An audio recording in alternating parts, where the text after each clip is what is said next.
Hello, നമുക്കിന്നൊരു കൂന്തൽ roast ഉണ്ടാക്കിയാലോ. ആവശ്യമായ കൂന്തൽ, അതിലേക്ക് പൊടികളിട്ട് കൊടുക്കാം. അതായത് 1 ടീസ്പൂൺ വീതം മഞ്ഞൾപ്പൊടി, മുളക് പൊടി, ഗരം മസാലപ്പൊടി, മല്ലിപ്പൊടി. അതിലേക്ക് സവാള, ഇഞ്ചി, തക്കാളി, വെളുത്തുള്ളി, പച്ചമുളക് വേണം. വെളുത്തുള്ളി തൊലി പൊളിച്ചത് അങ്ങനെ തന്നെ ഇട്ട് കൊടുക്കാം. ഇഞ്ചി മീഡിയത്തിൽ കട്ട് ചെയ്ത് അതിലേക്ക് ഇട്ട് കൊടുക്കാം. എന്നിട്ടൊന്ന് മിക്സ് ചെയ്യാം. ആവശ്യത്തിന് ഉപ്പിട്ട് കൊടുക്കാം. ഒന്നുകൂടി ഒന്ന് മിക്സ് ചെയ്യാം. എന്നിട്ട് കുക്കർ മൂടിയിട്ടിട്ട് 2 വിസിലിന് വേവിച്ചെടുക്കാം. അപ്പോഴത്തേക്ക് നമുക്ക് ചട്ടി വെക്കാം.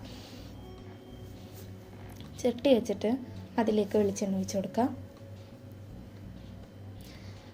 സവാള ഇട്ട് കൊടുക്കാം. അല്പം ഉപ്പിട്ട് കൊടുക്കാം. ഒന്ന് മിക്സ് ചെയ്യാം. അപ്പോഴത്തേക്കും വിസിലൊക്കെ വന്ന് നമ്മുടെ കൂന്തൽ റെഡി ആയിട്ടുണ്ട്. നേരത്തെ വാട്ടി വെച്ച സവാളയിലേക്ക് മഞ്ഞൾപ്പൊടി, മുളക് പൊടി, ഗരം മസാലപ്പൊടി ഇട്ട് മിക്സ് ചെയ്യാം.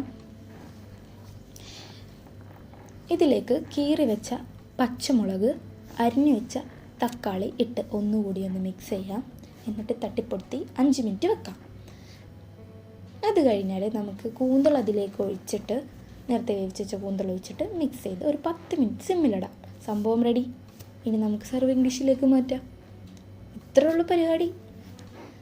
ഇതേപോലെ മാറ്റാം. അയ്യ, സംഭവം റെഡി ആയിട്ടുണ്ട്.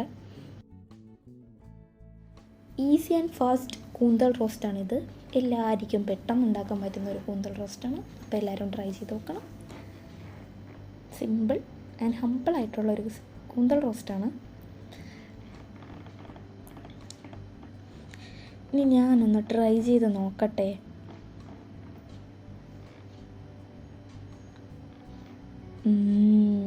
അടിപൊളിയായിട്ടുണ്ട്. അപ്പോൾ എല്ലാവരും ട്രൈ ചെയ്ത് നോക്കുക. അപ്പോൾ അടുത്ത ഡിഷായിട്ട് വരുന്നവരേക്കും ബൈ.